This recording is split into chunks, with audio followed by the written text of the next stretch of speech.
नमस्कार दोस्तों, आप सबका द सिनेमा एक्सप्लेन में स्वागत है। आज मैं एक्सप्लेन करूंगी एक हॉलीवुड मूवी मरमेड डाउन। तो चलिए शुरू करते हैं। मूवी की शुरुआत में हमें एक शिप पर दो फिशरमैन दिखाए जाते हैं जो मरमेड को पकड़ने की बात कर रहे होते हैं और मरमेड के लिए जाल लगाकर उसके फंसने का इंतज़ार करते हैं। तभी हम देखते हैं कि एक दूसरी बोट पर एक आदमी उन दोनों पर नज़र रखे हुए था। काफ़ी इंतज़ार करने के बाद आखिरकार वो लोग मरमेड को पकड़ लेते हैं। वो दोनों मरमेड को काफ़ी टॉर्चर करते हैं। उनमें से एक आदमी मरमेड को बांधने की कोशिश करता है। मरमेड अपने आप को छुड़ाने के लिए अपनी टेल से उन दोनों पे हमला करती है और मौका देख के भाग निकलती है। दूसरा आदमी उसे पकड़ने की कोशिश करता है और वो भी खींचता हुआ पानी में चला जाता है।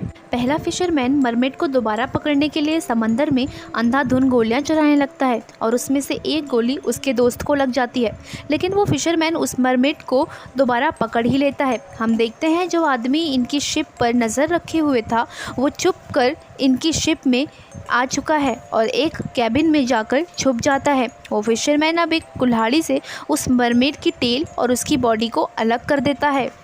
थोड़ी देर बाद उस फिशरमैन को पता चल जाता है कि उसके शिप में कोई है।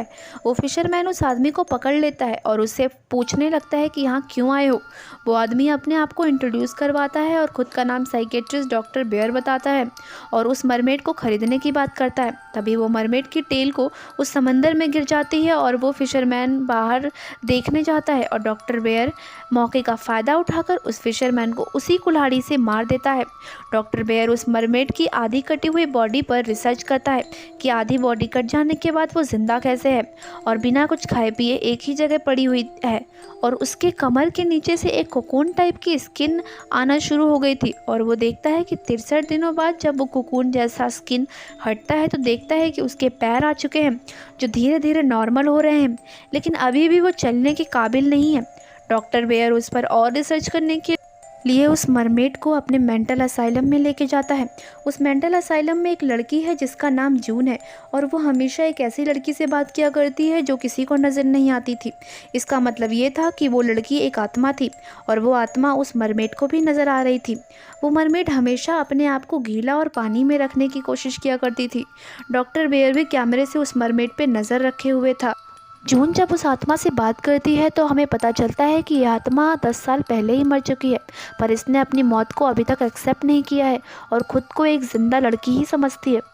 दूसरी तरफ वो मरमेड सैंड्रा को साइन लैंग्वेज में कुछ बताने की कोशिश करती है, पर सैंड्रा कुछ समझ नहीं पाती है। तभी नर्स सैंड्रा एक लैंग्वेज स्पेशलिस्ट को बुलाती है और उस मरमेड के बारे में बताती है। जब वो स्पेशलिस्ट उस मरमेड से बात करता है तो मरमेड उस स्पेशलिस्ट को बताती है कि इस असाइलम में एक आत्मा घूम रही है जो किसी को दिखाई नहीं देती है और अपने बारे में बताती है कि वो ज़मीन से नहीं बल्कि समुंदर से है और उसके जैसी कई सारी हैं जो इस ज़मीन में घूम रही हैं और उनमें से काफ़ी को पता ही नहीं है कि वो समुंदर से बिलोंग करती हैं, जिनमें से एक इस असाइलम में भी है। यानी कि उस मरमेड के अलावा एक दूसरी मरमेड भी है जो इस असाइलम में है, पर उसको ये बात पता नहीं है। डॉक्टर बेयर उसकी ये सारी बातें सुन लेता है और उसे काफ़ी गुस्सा हो जाता है क्योंकि वो अपने बारे में सबको बता रही थी। उसी रात डॉक्टर बेयर उस मरमेड को घसीटते हुए कहीं लेकर जाता है और एक सेल में बंद कर देता है। तभी उस असाइलम की एक लड़की लिंडा उस मरमेड को ढूंढने के लिए जाती है, जिसे वो डॉक्टर बेयर देख लेता है और बिना कुछ सवाल पूछे उसे जाने देता है। तहखाने में जाती है जहाँ एक तरफ वो मरमेड बंद होती है और दूसरी तरफ एक पागल औरत। उस मरमेड के साथ वो आत्मा भी होती है। वो आत्मा लिंडा को आवाज़ लगाती है पर लिंडा उसको नहीं सुन सकती थी। वो दूसरी तरफ जाती है जहाँ वो पागल औरत उस पर हमला कर देती है और उससे बचने के लिए वो नीचे एक होल में चली जाती है और काफ़ी अंधेरा होने की वजह से लिंडा को कुछ नज़र नहीं आ रहा होता है।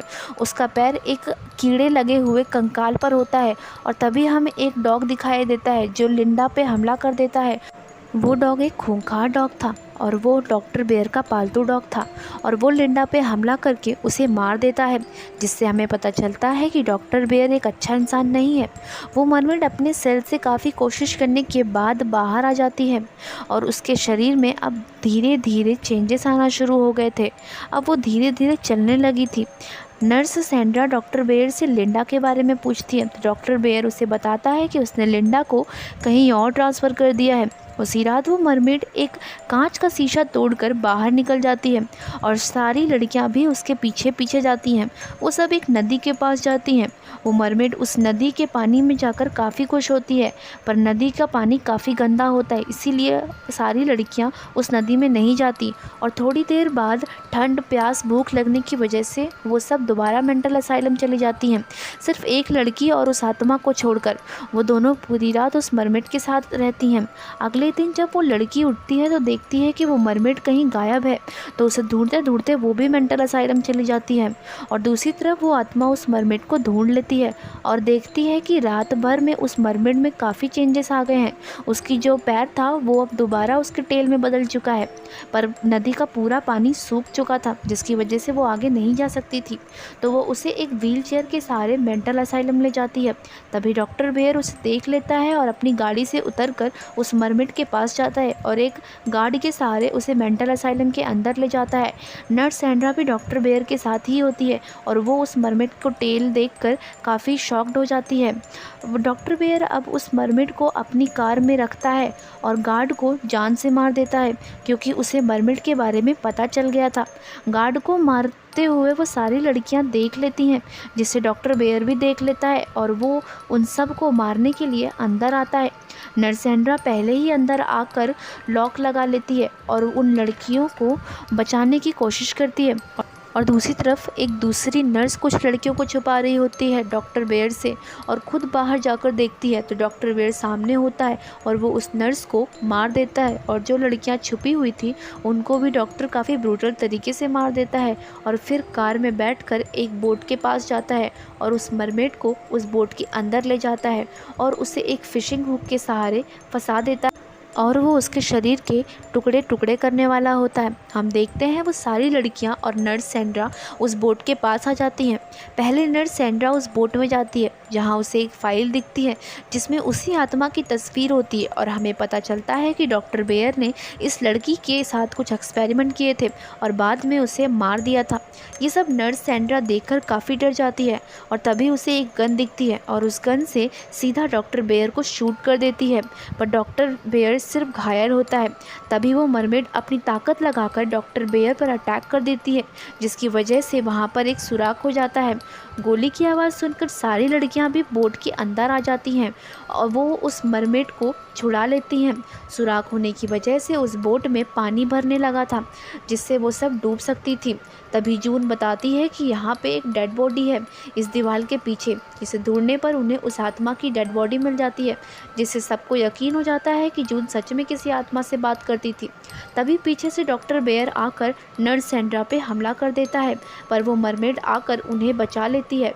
वो बोट पानी में डूब जाती है, जिससे कुछ लड़कियाँ बहते हुए आइलैंड पर चली जाती हैं। तभी वो मरमेड भी आती है और उन सबको थैंक यू कहती है और बताती है कि उसके अलावा एक और मरमेड जो है वो जून है। जाते हुए वो उस आत्मा को भी गुड बाय कहती है और एंड में हमें डॉक्टर बेयर समंदर में दिखाया जाता है, जिसे वो मरमेड अंदर खींच लेती है और इसी के साथ ये मूवी ख़त्म हो जाती है। अगर आपको मेरी एक्सप्लेनेशन पसंद आई हो तो मेरे चैनल को लाइक, शेयर, सब्सक्राइब ज़रूर करें और बेल आइकन प्रेस करना ना भूलें। Thank you.